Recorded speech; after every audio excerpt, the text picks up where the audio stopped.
you get rid of him because he likes to eat a lot in the off season. And okay, because he gained a little bit of weight in the off season, as if that's not an issue that can be fixed in the future.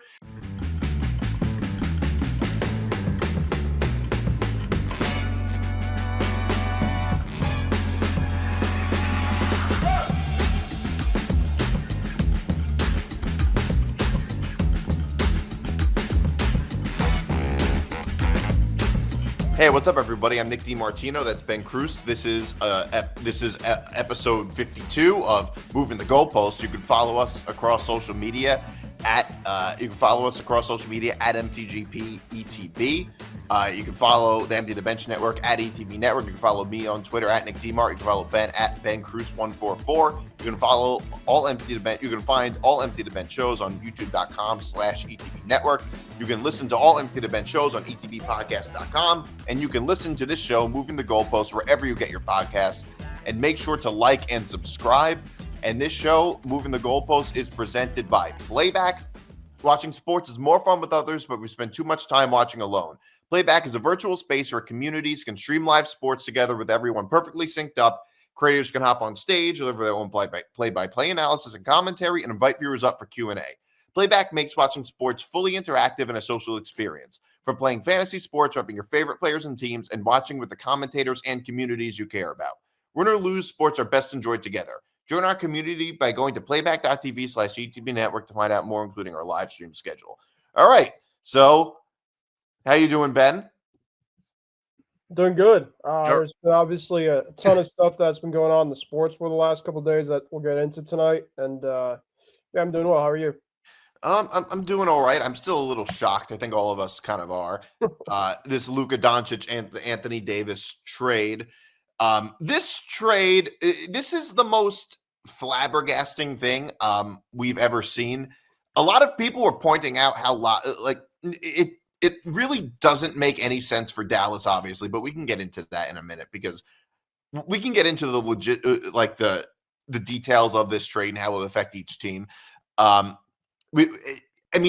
there has never been. I just want to point out this trade was not only huge, which is obviously worth pointing out, but it was also like cartoonish in a sense. Like it would have seemed so cartoonish if you had brought up the possibility of this.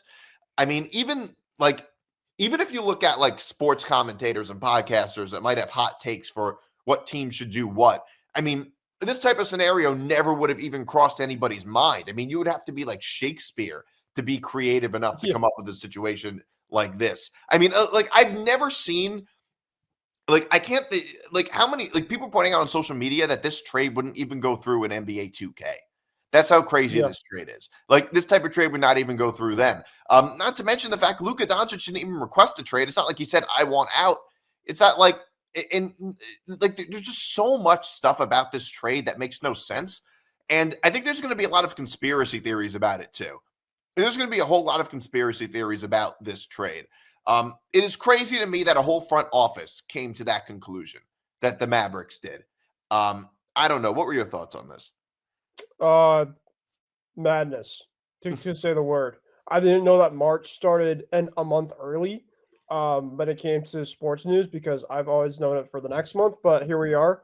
2025, man, there's already been a couple months in, and we've had a lot of unfortunate stuff, but absolutely some crazy stuff now. 12-12. So I think with the tweet that Sham said, I mean, I think a lot of people were looking at that like, okay, that has to be a hack. Like, there's no way that he's just going to put that out there and say, yeah, Luka Doncic is going. Shams even himself, when he reported it, a lot of people were expecting it just to be a fake type of thing that he was getting in terms of sources and stuff like that. So, and I'm just looking at his overall account right now, and he has it pinned in terms of on his account. So the fact that he has that already pinned out, it's crazy. And then, of course, at first, like I said, I thought at first it was going to be hacked, and then I wanted to kind of see if there was other like media outlets that were going to basically kind of say, because yeah, I mean, obviously he might have said something wrong. You know what happens, for a lot of people. Luka Doncic's name just kind of coming out of left field in a trade like this, like, just does not make any sense, right? At that point in time. But then you kind of started saying, Shams obviously said it's true. Then you got guys like Bobby Marks, Shelbourne, Ramona Shelbourne, and some others that are yeah, that's kind of just happened. And I think, the sports world, I mean, Luka himself, like, there has been a ton of reports, like, apparently, you saw him. He apparently bought a mansion in Dallas, and he started crying when he found out the news. Luka Apparently, did? huh? Luka did? Yeah, Chandler Parsons today apparently on one of the sports outlets said that Luka was crying when he found out about this news. So he That's was like so, Wilmer Flores. yeah, he was so endeared to this obviously the city, and he put out a Well, statement. yeah. He put a statement out. I mean, this specifically, Nick, is going to be one of the biggest. I mean, this could be potentially the biggest sports trade out of the whole entire year already. We're only in the second month of the whole entire year. I mean, that's how crazy it is. I haven't seen something that's came out of left field, something like this, in forever.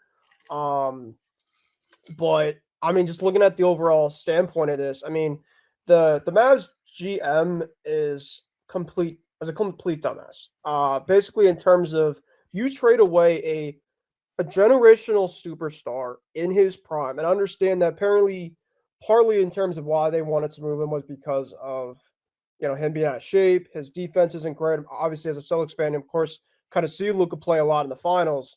He got beat a lot defensively, but Luka's still so young. You know for a fact that you hopefully can kind of start to get himself to become a two-way star. I think he has that ability to. You just don't kind of give up on a talent like that.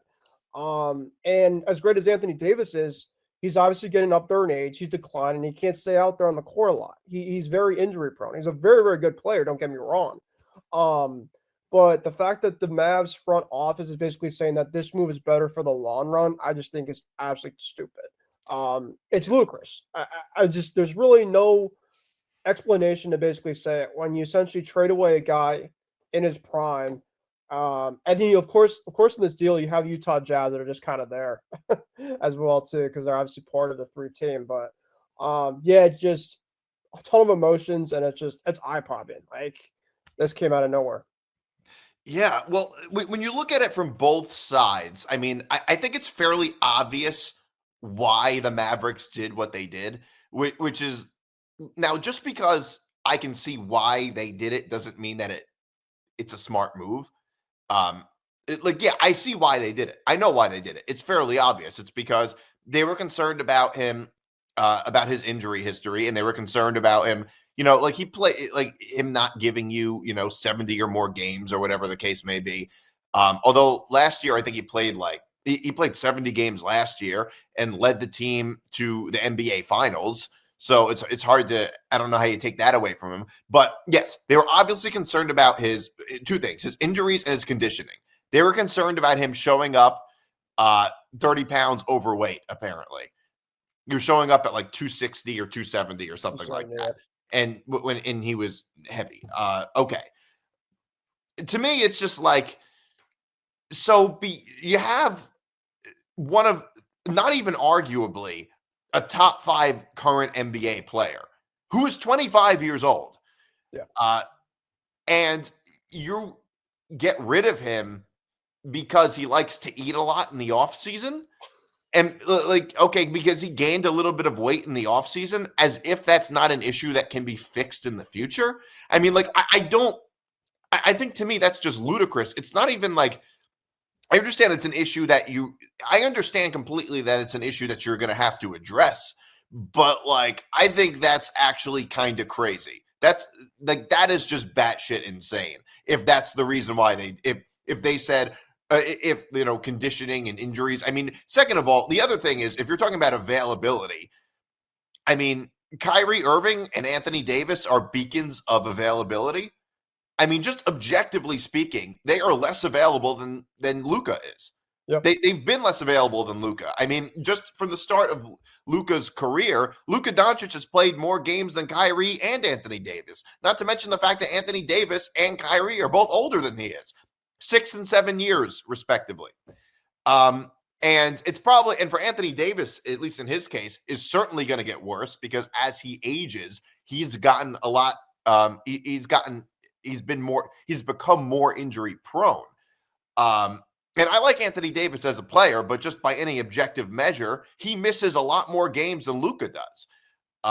So to me, like that's just crazy. So now, not only do you not have a top 5 player, the guy who led your team to the NBA Finals last year, now that you don't have him, now instead you have Anthony Davis and Kyrie Irving leading the team, who are both 6 and 7 years older than Luka. And now you have and also less available than Luka. I mean, it almost really doesn't make that much sense. To me, it almost reminds me a little bit of the Jets firing Robert Saleh after the London loss, but just an order of magnitude greater and an order of magnitude more delusional. I can understand somebody like Nico Harrison or any individual coming to this conclusion. I don't understand how a group of individuals can come to this conclusion in the front office. That I think is crazier, that they all talked about this and they were like, because this trade was essentially Luka Doncic and Anthony Davis almost straight up, basically. It was almost straight up. Like they threw in, they threw in a draft pick. Mm-hmm. I mean, like, the Knicks had to give up. I'm not the first person to point this out, by the way. A lot of people have been pointing out the Knicks gave up more from Mikal Bridges. They gave up more from Mikal Bridges than the Lakers did for Luka Doncic. So that's one thing. So from the Mavericks perspective, I totally, he wants to join. Sorry about that. No, it's all right. So from the Maverick, that was the Mavericks perspective, and I think it seems like they probably looked at the other situations that other teams are in, teams like the Sixers and the Pelicans with Zion, and the Sixers with Embiid, and they were afraid that they were going to end up like them, which I think is honestly an overreaction. Saying that you don't want to be in the Luka, like you don't want to be in the best situation of almost any other NBA team, basically with Luka Doncic. It's like the whole weight thing. I can understand, like that's a problem, but it's also easily fixed. I mean, like, do you not have nutritionists on your team or anything like that? Like, is there no way that can possibly be fixed? And is it really the end of the world if an athlete in the offseason gains a little bit of weight and then it just seems so silly to me. Yeah. We see it in the NFL. We see it in sports all the time with guys showing up too heavy. Mm-hmm. And like, it just seems so delusional, and it seemed delusional and like compulsive is how I would say it. Delusional and compulsive. Or impulsive, maybe is the right word. They're basically looking at this as like, you trade away a generational star specifically because he's out of shape, but that's something specifically that he can control himself. And you obviously kind of saw in terms of the emotion that he saw once he found out about this. It's almost like specifically like his dad was affected. He was affected. He was kind of blindsided in terms of like, okay, so you're going to trade me specifically because of my overall weight issues, in terms of the fact of it's eye popping. It's one of those things. It's like maybe it was contract related. Maybe they had to even though that would be still dumb as is, but like a certain valid reason. The fact that you trade him because of his weight is it's awful. It really is. Yeah. And the other thing is, and they didn't want to, and obviously it's because it's a whole thing that's combined, and they didn't want to pay him super max money. I mean, look, a guy like LeBron, who shows up, who can give you 80 games a year or something like that, who shows up basically every day, is really just the outlier in today's NBA. And you can say whatever you want about load management and things like that. And by the way, in Luka's case, it's not even load management. It's just that he had a calf injury. And I don't know much about calf injuries. It's a little hard. I mean, look, injuries sometimes just happen and there's nothing you can do about it. I think it's a little hard to argue that he even had a calf injury because of his weight, or that if you have a calf injury this year, that means you're going to have calf injuries for the rest of your career. I think that's a little bit, it's not quite like knee injury. Like there are some types of injuries that are just habitual problems, essentially, that just are continuous sort of chronic issues throughout an athlete's career. I don't think that's exactly true, and it doesn't seem to be true in this case. But to me, it just seemed so. It was just impulsive. It almost seemed like, and apparently there were talks about this since the beginning of January. But it's one of those things where it's like, even if you take it from the Mavericks' point of view, which, by the way, like the Mavericks' viewpoint on Luka Doncic and Anthony Davis obviously is just dumb. But even taking that out, taking that part out of the equation, looking at this move, it's like, even from their own perspective, it makes no sense because they didn't shop around for Luka Doncic. Like, they didn't shop him around knowing he's like the hottest quality. How would I say it? The hottest commodity that would be on the market. Like, why would they not shop around and instead only secretly make a deal with the Lakers that nobody knew about just to get Anthony Davis? So it's like, it's so you wanted weird to trade Luka Doncic because you didn't want to pay him supermax money, and because there were issues of his availability and his weight problems, and you don't get the most out of it. I mean, just objectively, that's stupid. And it's like, did they specifically just want Anthony Davis for Luka Doncic? Because that's what it seems like based on what they did, that they specifically were saying, we want Anthony Davis, which is just like, I don't understand how you can even make that argument. I understand Anthony Davis is valuable because there aren't many players that are like him anymore. Yep. But why Anthony Davis you specifically wanted for Luka is crazy. Even if you did want Luka, I feel like they could have gotten more for him. That they could have gotten a better deal than this, even if they wanted Anthony Davis. Yeah, it's one thing specifically if because a guy like Luka Doncic, you should be able to have like about half the teams at least going for his market. Because a lot of teams that are contenders are looking at a guy like, okay, we'll bring you specifically all the cards on the table to make something happen. Maybe give you guys a couple first round picks for a guy like this. Because I also feel like, in terms of the Mavericks too, is like their future as well. They could have done so much better. Even, I know specifically it's still dumb, specifically the fact that they traded a generational star. But if you somehow were going to, like they just did, I just feel like specifically they didn't get the overall type of package that they wanted to. And I think that it was more of the general manager that essentially wanted this. And you saw what Jason Kidd did yesterday. Jason Kidd and I still forgot the guy's name. Nico, is it Harrison, I think his guy's name is? Yeah. They had a press conference in terms of the overall aftermath about it. And you just see Jason Kidd's face, just like, he was so depressed. He's like Anthony Davis's face, basically, when security basically was with him in Dallas. Like, he was pissed. There was even fans that were just like, yo, AD, welcome, this and that. And you just see him like walking by. So I also feel like not only there was a ton of teams that they could have reached out to him too, but it's the fact is Luka and AD are both pissed about it. They typically, I know a lot of the times when it comes to trading stuff like that, it's not all be like Danny's and Raybos, but it's just like the whole entire thing's so freaking weird. Yeah. Well, it's weird for so many reasons. Like, it's unusual. I mean, I can't think of any trade that's anything like this, because even trades that you think might be lopsided or really big, there's at least some type of inkling for, like a rumor or something. There's some sort of like something. Like there's some sort of rumors that something like this was going to happen. And it's like, this was totally secret. This whole thing was kept secret for like almost a month. Yeah. Between Rob Pelinka and Nico Harrison, which was really kind of bizarre, like I said, because it seems so bizarre that they wouldn't try to like get a better deal, which they clearly could have. 100%. I mean, I don't know what it is about Anthony Davis in particular that they needed to have him.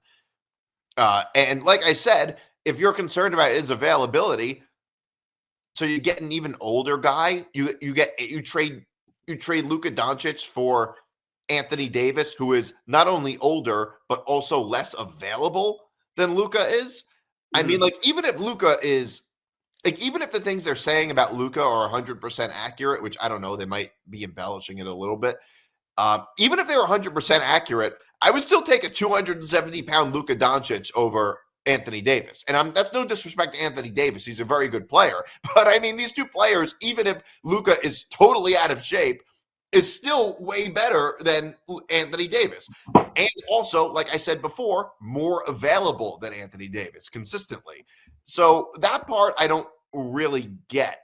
And by the way, the other thing that happened is Anthony Davis apparently waived his no trade kicker. After Anthony Davis waived his no trade kicker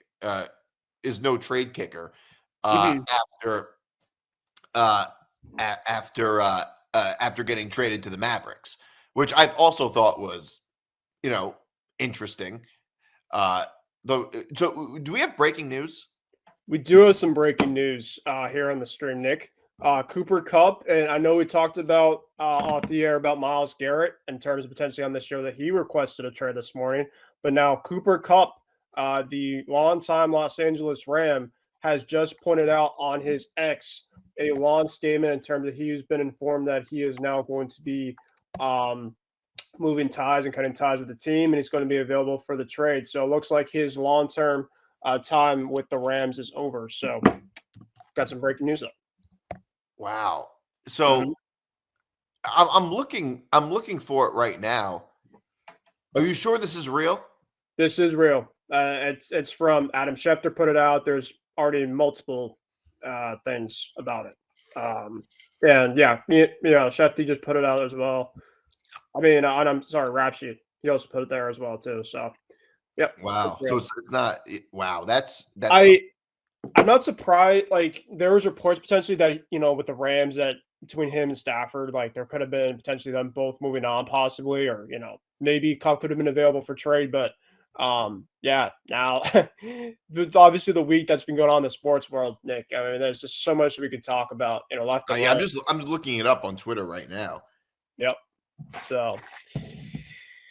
Yeah, he tweeted, "I was informed that the team will be seeking a trade immediately and will be working with me and my family to find the right place to continue competing for championships." I don't agree. Is this him requesting a trade? Pretty much, yeah. Wait. Let me.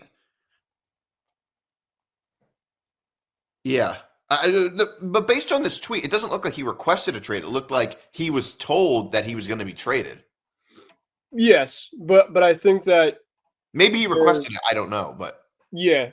Well, regardless of the fact is, his time there is more likely than not. No, but based on his tweet, now I don't know if it's true or not. Based on the tweet, it doesn't look like he requested the trade. It looks like he was told he was going to be traded. Based on his tweet, I don't know. Yeah, he said, "I don't agree with the decision and always believed I was going to begin and end in LA." So it sounds like he didn't want to be traded. Yeah, the team. Yeah, apparently the team's gonna be seeking a trade for him. All right, so yeah, I guess I put it out wrong, but yeah, he's gonna be available now. All right. Well, either way. So he's gonna be moving on. Yeah. So what were we talking about? Oh, we were talking about Luka Doncic apparently being fat. Is that what it was? Yeah. We basically kind of talked a lot about this. We pretty much kind of talked about in terms of you mentioned about how the trade. So you're going to trade a Luka Doncic, a 25, 26-year-old, for an Anthony Davis that is older. Yeah. And Kyrie Irving's obviously older. So the availability specifically on Dallas' side, they don't feel like specifically they're getting the specific type of worth back for generational type of superstar of Luka's making. And at least in Luka's case, when he's out, it's because of an injury. In Kyrie's case, it's because he has some type of psychosis, like some type of psychotic breakdown. Yeah. Like he has some weird, Kyrie has disappeared from the Nets for the most vague reasons. So, I mean, if you're worried about availability, it's like, I mean, Kyrie has a history of disappearing when he's healthy. I mean, I don't know what they're thinking with that. I mean, the other side of, I mean, there's so many things about this. The other side of this whole equation is how nobody knew about this. It was just between the Lakers and the Mavericks. And for everybody saying that LeBron knew about it, I mean, I'm just saying, I really don't think that at all. I don't think that at all that LeBron knew about this based on his reaction and just based on the circumstantial evidence, which is that this was apparently kept on the low that nobody knew about for almost a month. For almost a month, nobody knew about this. And the truth is that when you really want to keep a secret, you really don't tell really anybody other than the people involved. And that's the reason. Clutch Sports didn't know about this. Rich Paul didn't know about it. Anthony Davis, Luka, LeBron, nobody knew about this. Nobody knew about this. And I understand that, like, it seems odd. It almost seems sort of counterintuitive that the Lakers would make a move without LeBron's permission or without LeBron at least being in the loop on it. Because for the past 20 years, LeBron has been in the loop on every other decision that that his teams have made. He wasn't necessarily the ones making the decision in all those cases, but he was at least informed about them. And in some cases, especially his second stint in Cleveland, he was probably making the decisions. And for a while in LA, was probably making some of the decisions. But he was at least being like the JJ Redick hire was probably a LeBron decision, basically, or at least he was probably involved in it. And that was less than a year ago that happened. And now they're doing the secret trade, and LeBron doesn't even know about it. And the truth is, none of us really know how LeBron feels about it because Anthony Davis is his friend, and they're both represented by the same agency. And none of us really know how LeBron's going to feel about it because even though I think in the long run it's a great move for the Lakers, LeBron is not a long-term, is not going to be on the Lakers long-term. And LeBron is not the Lakers long-term choice. And there's a good chance that LeBron doesn't like this move. I mean, look, I don't know. Maybe he'll come. I mean, look, Luka's a great player, obviously, but there's a good chance that LeBron might be pissed off about it because he is so. You have to think about it this way. LeBron is so accustomed to teams letting him know that, keeping him informed about the decisions they're making. And I understand that if you become accustomed to that's going to piss you off a bit because that could end up pissing him off a bit. And that's another question that needs to be answered. That's another question. And also, we were talking about it from the Mavericks perspective, and we totally dismantled it. Like, the Mavericks are we can all agree that the Mavericks are crazy for making this move. I mean, this move was so crazy, everybody thought Shams was hacked when he like, that's how crazy it was. And by the way, like, we see a lot of things like Ballsack Sports and people like Sports Talk Barry and people like impersonating like reporters that have tweeted out trades that were less absurd than this. Oh, yeah. So like that's how crazy it was. But we also have to look at it from the Lakers' point of view. And from the Lakers' point of view, they're saying, look, LeBron is not the future. He's 40 years old. He's not going to be here that long. And Luka Doncic could be the future of the franchise. He really could be the future of the franchise. And that's how they're looking at it, is long term. The other issue for the Lakers, though, is that they might have to get a big. They might have to get a 4 or a 5 to kind of replace Anthony Davis. But I think Luka Doncic and LeBron really could work. I really do think it can. I think it can too. I mean, what you were mentioning about the Lakers side, I mean, LeBron for like most of his overall career has been basically like the guy. Now you have a generational star, 25, 26-year-old, where, like you mentioned, LeBron's obviously getting up there in age. So he's obviously going to be retiring probably the next several years. And Luka could obviously kind of take their future, to new heights. Like LA, big market, so he's obviously going to get the bright lights, and I think he's good with that. I mean, shit, LA is doing great right now, obviously to cross sports, but they just got Shohei Ohtani last year.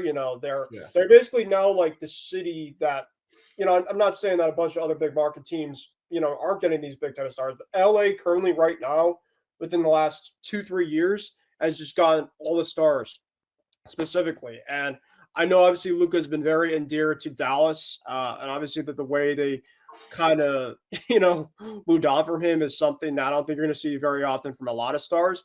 But you could also take this into account where I think the Mavericks and Lakers are going to be playing each other, I think, at the end of the month. So I think any type of frustration that, Luka's going to have, he's just going to take it on that court and, show up then. So we could literally talk, Nick, about this overall thing for hours, for days. Yeah. And basically make every type of conclusion in terms of how in the world this potentially came into the works. But just kind of quickly in terms of the fact of just boom.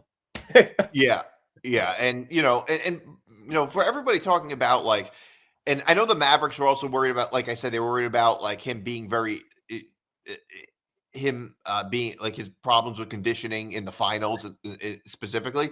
That's because Luka did everything in that finals. He carried the whole team on his back, and like they just weren't a match for the Celtics in that finals. Like that's the reason why. Like claiming that Luka's the problem there No. is just crazy. I mean, the notion that they would have even made it if Kyrie was their best player with Anthony Davis as their second best player, I mean, is just ridiculous. Kyrie is a very good player, but he's like a number 2 guy. He's a Pippen. He's not a Jordan. He's a very good 2 option. He's not a good like first like best option on any team. That's never worked out. Mhm. And I don't know. It's just crazy that this would even happen. But yeah, we can talk about this forever. By the way, I wanted to say though, this is the craziest. Like this has to be the craziest trade, the biggest trade in the last 50 years. Are in Just for like, I probably mean, 50 years, at least 25 years. even the ones that have been very out of left field, there's been at least like a report or a rumor here and there. Like this specifically, I mean, the fact that like you had one of the biggest insiders specifically that is tied into sources left and right that was very caught off guard about this, and I think there was I think it was Devin Booker when they asked him specifically Yeah. about you saw a bunch of like these teams that were still playing after the trade. And I think Devin Booker's like Luka Garza, right? You're not talking about Luka Doncic that was kind of on the move. Yeah, I saw that, and yeah, Steph Curry reacted to obviously this with a bunch of people. There apparently was like a wedding that I saw, like viral wedding that people were looking at their phones about. So it just transformed just an overall night, just everywhere. Specifically, people at bars looking at this. Yeah, just like you mentioned, it's going to be a trade that we're going to look back on for the next like 5-10 years and be like, yeah, that's still going to be probably the top in terms of any type of trade out there. Yeah. Because I can't think of any other trade that was just this batshit crazy. And the timing of it too, it was like at like midnight. Like people were ready to go to sleep and like people woke up just like, what? It So was like, what? What is I wasn't even like checking Twitter at that point. I was exhausted. I was like, what the hell? yeah, no, I it's crazy. Yeah. Another De'Aaron Fox to the Spurs, Zach LaVine to the Kings, Yeah. in what was just another like big trade, but nothing like the other one. Mhm, I think this one's a little more interesting because it involves a bunch of bubble teams. mhm. I think De'Aaron Fox to the Spurs is a. I mean, is a. I think Zach LaVine, from my understanding, wasn't very happy in Chicago. The Bulls were for years like they were trying to rebuild. They had to kind of find a way to kind of move some pieces. I mean, I think that there was reports a couple of weeks ago that they want to move on from guys like Vucevic and Patrick Williams and a bunch of their guys specifically. And I think with Zach LaVine, he still has a great talent. I think that the Kings right now, and obviously, I'll get back to, I'll let you, kind of chime in again in terms of this, but kind of just looking at this overall trade, I think this is obviously one that, De'Aaron Fox obviously requested a trade about a week or two ago from the team.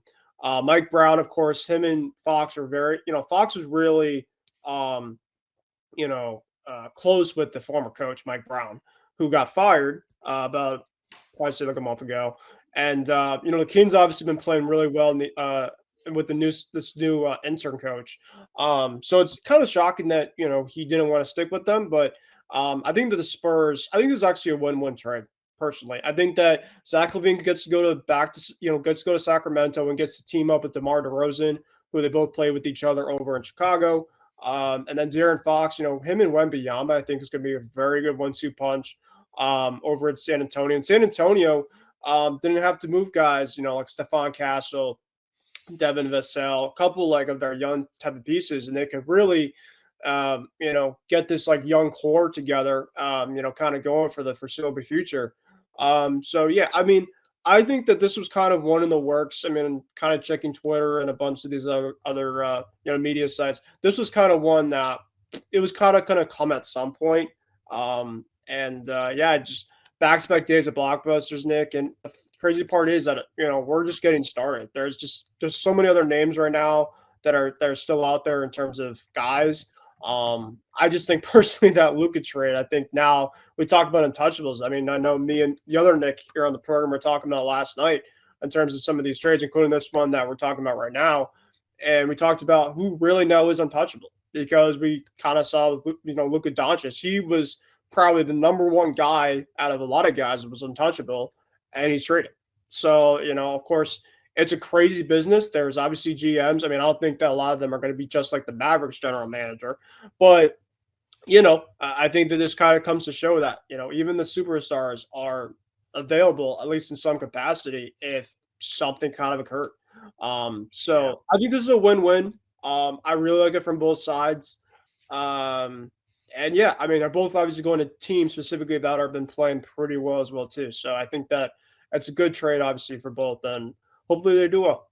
Well, I think it's certainly good for the Kings. I think it's the best. I think if any team wins this, it's the Spurs. I think right now, future-wise, yeah, 100%. For the future and also for this season because they're just outside of the bubble. Mm-hmm. I mean, I don't know if any of these teams are really – I have my doubts that any of these teams are going to be able to make a run. I mean, don't forget, the Kings were way better last year than they were this year around this time. The Kings right now are just a 500 team. Last year, they were much better. And all of them are bubble teams. And they all but for the Spurs, I think with a young player like Wemby, I think this might actually like take some of the offensive pressure off of him, having a guy like De'Aaron Fox, who is, I just think that'll help him a lot, and just having a good point guard is very important. So I think it's a really good move for the Spurs. All right, so Super Bowl predictions. There we go. Eagles versus Chiefs. Chiefs are favored by 1.5. I mean, this line might shift a little bit. And all right, I'll explain my pick, but you can go first. Okay, so obviously, really quick, we're going to be having a Super Bowl preview show with the whole entire team on Saturday. So obviously, I don't want to, kind of give my pick, but I can kind of give you guys a little bit of a hint. So yeah, obviously, this is the matchup that we saw from a couple years ago. And it was a really good game. I mean, I know a lot of people right now are saying that this is a Super Bowl that nobody wants to see, this and that. But, I think this should be a really good game. I mean, you got the Eagles, you got the Chiefs, kind of the battle of, the Chiefs, obviously, when you look at the tail of the tape, better quarterback and better coach. But I think if you look at the overall teams, I'm picking actually the Eagles. I think that the Eagles specifically, offensively, they have a better offensive line. Defensively, I think that they have a better defense, even though I will say I think that coordinators, Fangio and Spagnuolo are very similar. I think that they're both really, really good. They get after the quarterback really well. They have really good schemes for that. And yeah, I just think the both teams are very, very even. I really just think that there's a ton of storylines. I think the biggest thing about this, though, Nick, is the Eagles a couple years ago didn't have a premier guy in Saquon Barkley. That in terms of the Eagles had to run the ball a lot, and the Chiefs defense did a really good job a couple years ago in the Super Bowl. But you have a guy, Saquon Barkley, who you can make an argument is an MVP type of candidate, and he's probably the best overall offensive player for the Eagles. This year after the last couple of years that they just had against a team like this. The Chiefs don't have a very good defense against the run. James Cook did really, really good against them there. So I will say this, and like I said, I won't make my pick, but if the Eagles want to win this, right, I'll say it from this side. If the Eagles want to win this, right, they got to control the clock, which I think they could do a very good job about. They have a perfect game plan in terms of beating this Chiefs team, which I don't think a lot of teams do. They have a very good offensive line, and they have one of the best running backs that could be able to control the clock consistently. And one of the biggest things when you're playing a team like the Chiefs and a team like, Patrick Mahomes and Andy Reid, you control the clock, right? You just do not give them a lot of opportunity specifically to have them score points. The Eagles score a ton specifically. That's the one thing too. The Chiefs, a lot of this season, have been relying in terms of not a lot on their offense. It's been more in terms of defensively, and they score offensively at least. I know against the Bills, they scored a lot, but a lot of this season, it's been a lot of just, a lot of teams beating themselves, and defensively they've been able to score points that way too. So, um, but Patrick Mahomes is Patrick Mahomes, and you can never bet against him. So it's really interesting. I do think that the Eagles, to me specifically, their defense creates turnovers. They have a great offensive line that control the clock, and the Chiefs want to win too. I mean, they just got to they got to play from ahead. They do a really good job from playing ahead. And obviously Andy Reid, of course, has been with both teams, so Andy Reid knows the Philadelphia Eagles really, really well. And of course, he's been in the Super Bowl, for the last couple of years now. So he really is desired to have that three-peat in mind. But it's going to be really, really interesting. I think that it's going to come down to probably the final drive, and whoever obviously comes with the ball, I think will probably win the game. Yeah, I mean, I don't agree that these teams are even.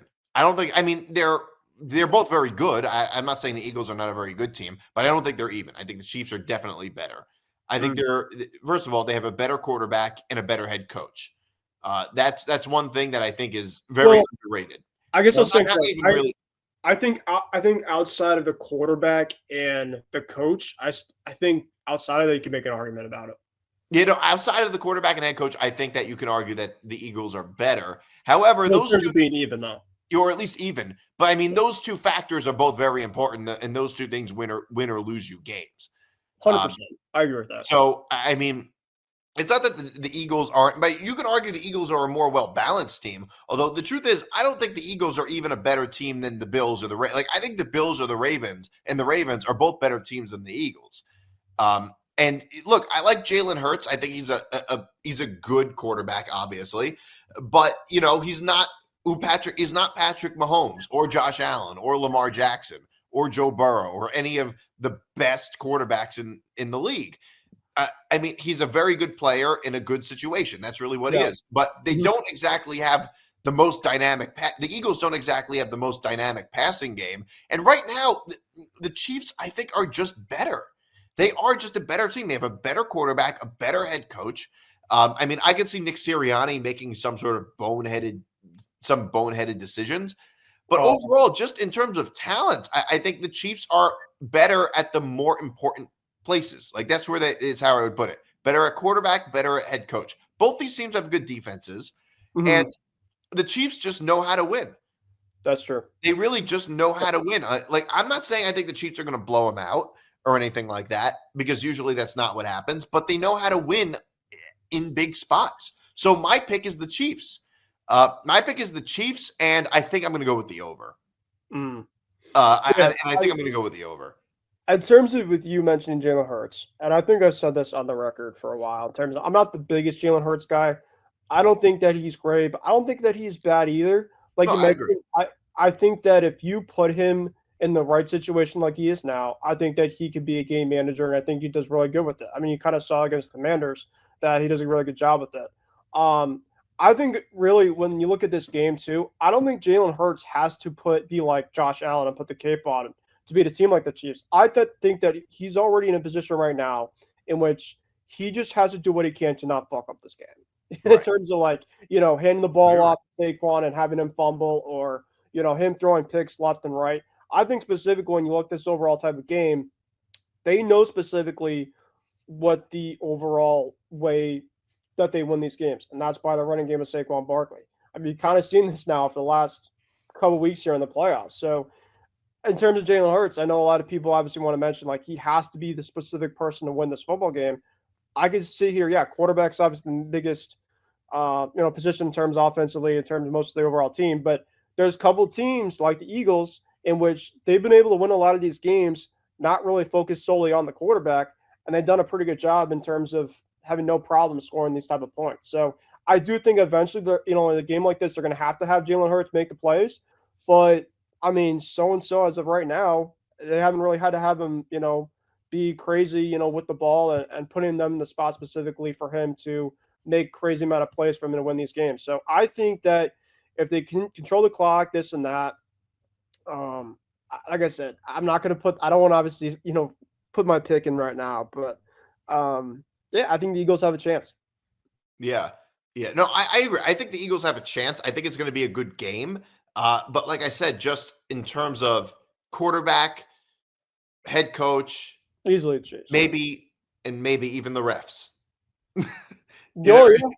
Yeah, no, I'm not gonna sit here and not dispute that at all either. I mean, I hope that I know a couple years ago, right, that James Bradbury had that call, ran that final drive. I still remember that. I think it was the hold on maybe it was Kelsey or it was one I of the think it was players. Juju Smith-Schuster.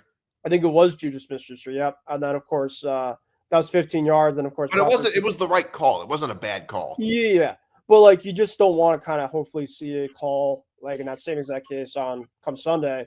Heck, I would love to see a Super Bowl in terms of going to overtime, maybe. I think, maybe this game kind of has an overtime type of feel. And I mean, shit, I would love to see it, but we'll have to see. In terms of the over under really quick, I will give you that overall pick really quick, though. I will go with the over. I think that both teams are they can score at a very high rate. And I think if there's any team that could go toe to toe offensively, with the Eagles when it comes to offensive production, Patrick Mahomes and Green. Yeah, no, definitely. There's no, yeah, that's definitely true. I mean, I don't. I mean, I don't know. I hate the Super Bowl in a weird way. I don't like the Super Bowl. I mean, I watch the Super Bowl every year, but it just sort of like it became like the Super Bowl has become this sort of like weird cultural phenomenon as opposed to like just a football game. Well, you have a bunch of the other stuff too. I mean, like just the commercials and a Right, bunch a of whole bunch. It's almost like you have a whole bunch of people who don't like watch at all during during the whole regular season and and then playoffs watch and it. just tune in for the Super Bowl to watch the Yeah. commercials. Yeah, no, I mean, when people say like they're not going to watch the Super Bowl, they'll watch the Super Bowl, and it might Yeah. not be for the specific game. They'll watch it for the ads. They'll go to a party. Of course, the food is obviously massive, and I would love the Super Bowl food. I mean, shit, Oh yeah. I mean, if you're going to pig out specifically and go for the wings, go for pizza, which I probably will be having anyway on Sunday.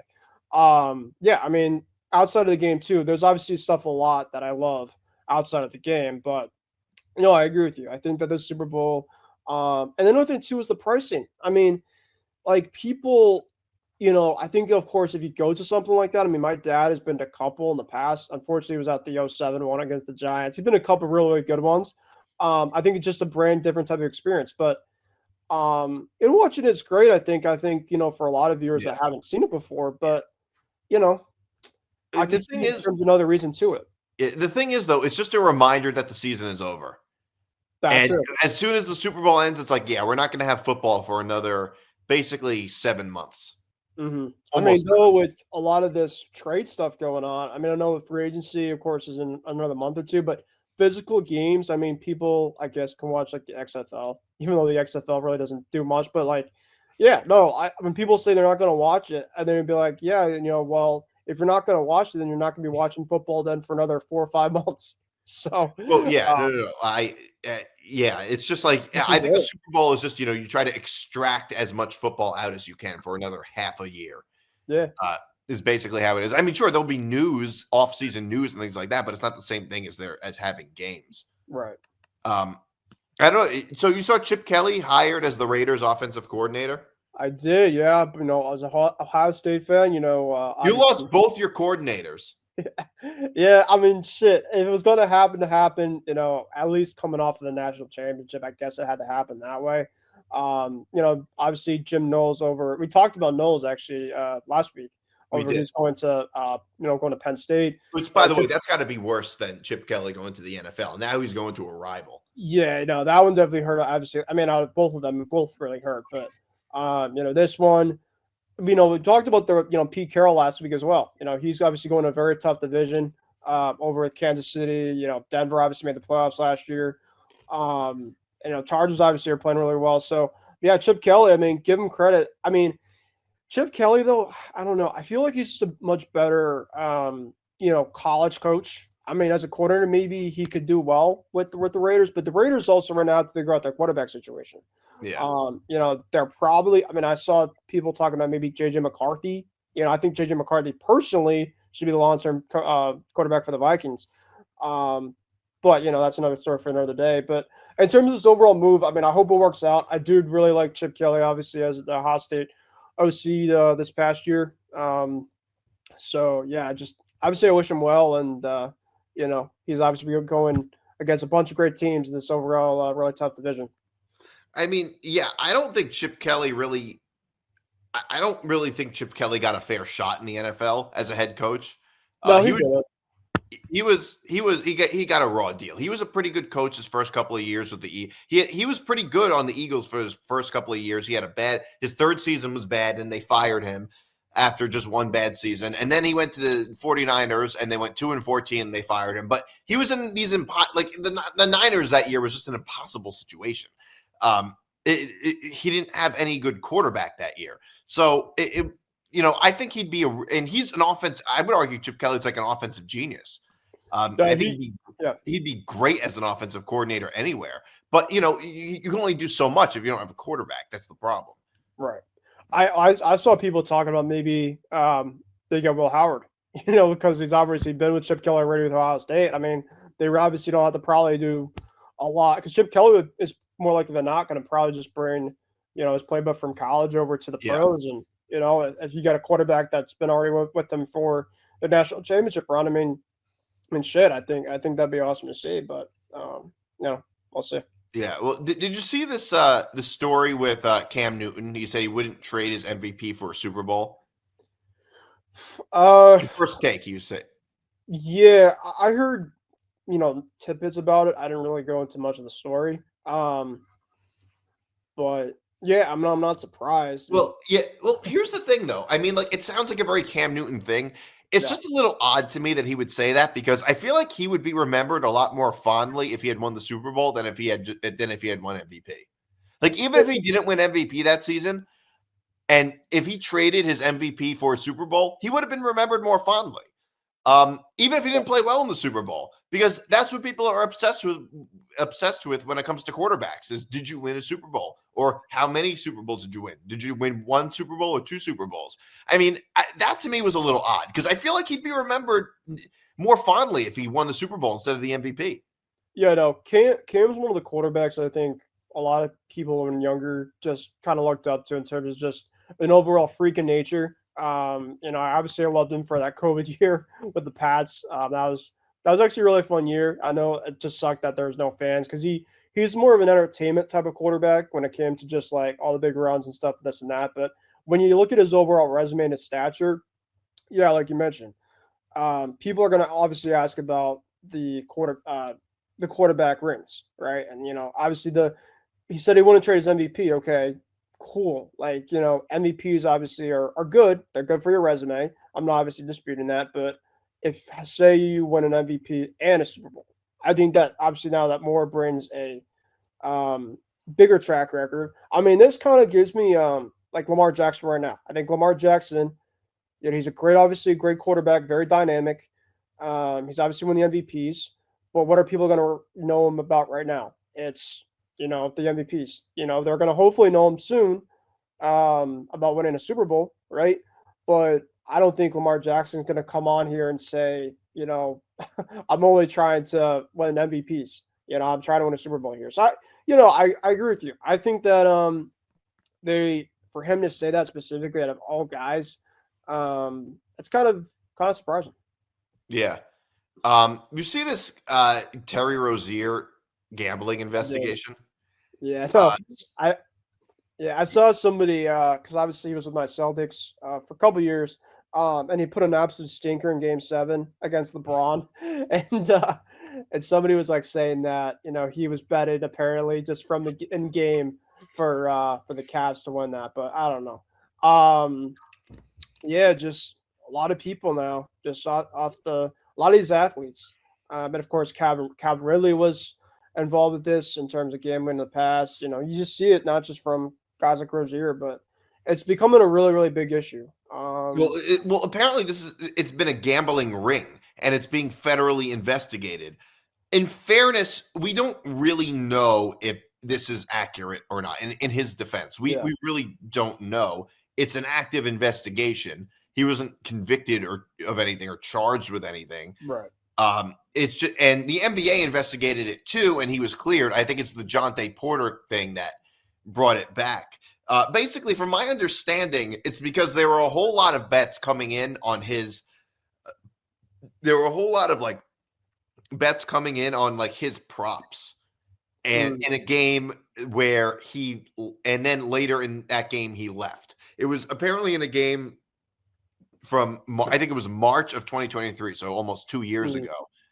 And a whole bunch of money came in on Terry Rozier props, and he took out, and then he left, and then he took himself out of the game. In fairness, he was actually injured. It wasn't like he wasn't injured. He was injured. Oh, He did have a foot injury. But it is a little bit suspicious, I would say. Especially from like 2 years now. I mean, I'm shocked that they didn't like get it like right away after. I mean, I guess like, with some information, they probably didn't know about it right away. But I agree. It's probably something that's very suspicious that they're trying to get at. Yeah, it's suspicious, and but this didn't come out. It didn't come out till like yesterday. This whole story, yeah, which I thought was a little odd. You'd think it maybe would have come out a little sooner. Like I said, I don't know if this story is accurate or not. He has not addressed these. He has not addressed it at all. It's just an investigation. But yeah, it's obviously a big problem if there's gambling rings going on with and they're basically fixing these outcomes. I mean, that is obviously going to be a really big problem, and we know they exist on some level because of what happened with Jonte Porter. But at least with Jonte Porter, he was like he had a problem with gambling, and he was trying to pay back his debts, and that's why he did it. And speaking of gambling, there's another issue with this MLB Umpire who was banned. I don't know if you saw this. I did, yeah. If you guys want to see the overall tweet, this was from today from Jesse Rogers. And actually, I think on our Hitting for the Cycle, me and Ryan too, shout out to Ryan, we're probably going to talk a little about this this week. I think we're recording on Thursday. But he broke this at 4:05, so this was within the last now 4 hours.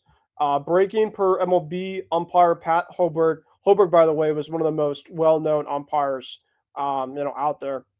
Has been fired for sharing betting accounts with a friend who bet on baseball though there is no evidence Hoberg himself bet on games are manipulated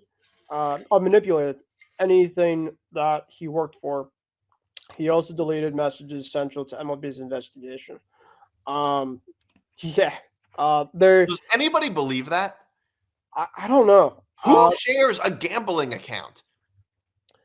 Why does this feel like this is Shohei Ohtani and his interpret all over again when it came to like? It's not though, because at least Shohei Ohtani was actually innocent. It turns out, right? In this case, it doesn't even make any sense. Like, who shares a gambling account? I mean, that's crazy to me. So you're telling me you share a gambling account? You share an account with somebody who's betting on baseball, and you don't know about it? Obviously, that's going to be a problem. Why don't you have your own account? And you're not giving any information. It doesn't even make any sense. It logically makes no sense. Does anybody actually believe this? So you share an account with somebody who shares betting accounts. Who does? Even if you live together, I don't know anybody who shares betting accounts. That's weirder than sharing a Facebook account. I don't understand. That makes no sense. And if you do share an account, when you open it and you see he's betting on baseball, you're not seeing that. Do you not see why that's a problem? It's a massive problem. I mean, that just doesn't make any sense. No, it doesn't. I mean, if you're also sharing an account too, like the information, who's going to basically share you the information about it also. So yeah, I need to know more about this specifically because, a tweet's a tweet. Obviously, Jesse Rogers is very tied into a lot when it comes to baseball. But I haven't seen. I don't know. Maybe Jeff Passan put it out there or not. But Jeff is obviously probably my most trustworthy guy. But yeah, there's obviously something to this for sure. And definitely we'll talk more about this Ryan and I on Hitting for the Cycle this week. Yeah, I mean, it's just crazy how this stuff is happening. I mean, look, I don't think it has anything to do with legalized gambling. It could really just be the case that legalized gambling makes it easier to catch these things. Mm-hmm. That also could easily be the case. And by the way, a lot of these things have happened since way before gambling was legalized, when it was run by the mafia. Right. If you like in the Black Sox scandal and a whole bunch of stuff that happened in like the 50s and 60s. So this is not new. But yeah, this type of thing these types of things just can't keep happening. You see these allegations against Justin Tucker. Here's what I'll say: if you're an athlete, nothing good ever happens at massage parlors. Oh God, Robert Kraft. Shoot. But like in Robert Kraft's case, it's like he didn't even really do anything wrong. It wasn't the Deshaun Watson. It just became a whole big thing for no reason. Yeah. Yeah, man. I mean, Justin Tucker, I mean, for his standards, at least early on this season, was not doing good. He's been looked at as one of the best kickers of all time, but this is obviously why when we talked about athletes, judging them specifically by their cover a lot, you just don't know a lot about these guys. And, the fact that I think it was, there's been now more in terms of the scandal, in terms of he faced new allegations from 3 massage therapists. Yeah. And now, of course, the Ravens are possibly going to try to maybe release him. I mean, he's obviously one of the best kickers out there. He's one of the best kickers, of course, on their team. But you don't want to bring a distraction potentially of this nature after, of course, what obviously transpired. I do think there is probably more to this. Just kind of sounds like it, but yeah, it's tough. It's really tough stuff, for a lot of these guys. A lot of these athletes that I don't know. Yeah, well, he was banned from a luxury spot in I think he was actually banned from one of the massage parlors is what happened, right? I think so. I think that was like earlier on. 2 spots. He was banned twice. Yeah. He was banned between 2012 and 2016, and was banned from 2 different spas. So that is a huge red flag. I don't know how you get banned from one spot. I mean, getting banned from a business takes a lot. You know what I mean? Like if you go to a bar and you get into like a fight, they're probably not going to ban you. Like, you know what I mean? Like you have to be really crazy, like really up there. You've got to you have to be really out of control to get banned from business, especially when you're when you're like a high paying customer like Justin Tucker. And it happened twice. That is very telling. That you get banned from 2. I mean, getting banned from 1 is hard enough. How does that happen twice without you being just that just is a huge red flag to me. Massive. Yeah. I don't know how that happens. I don't know who even if he did get released, Nick. Like I don't even know who would want to take, even though great of a kicker is. I don't know who's going to want to take a risk of that. Yeah, I don't know. I mean, somebody probably will. It doesn't look. I don't know if he's continuing to do this, but that just sounds crazy to me. It's almost like getting banned from a restaurant. How many people get banned from restaurants? Like that almost never happens. And if it happened, let alone twice, like that just seems crazy to me. So it probably just based on this evidence, it just does not look good with this evidence coming out. Although it's not quite the level as Deshaun Watson, just based on the allegations and the number of people coming forward. But I don't know. Maybe I guess more people might end up coming forward. Yeah. It's just totally nuts.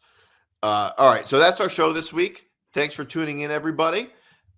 We'll be back next week for another episode of Moving the Goalposts. So see you guys then. See you.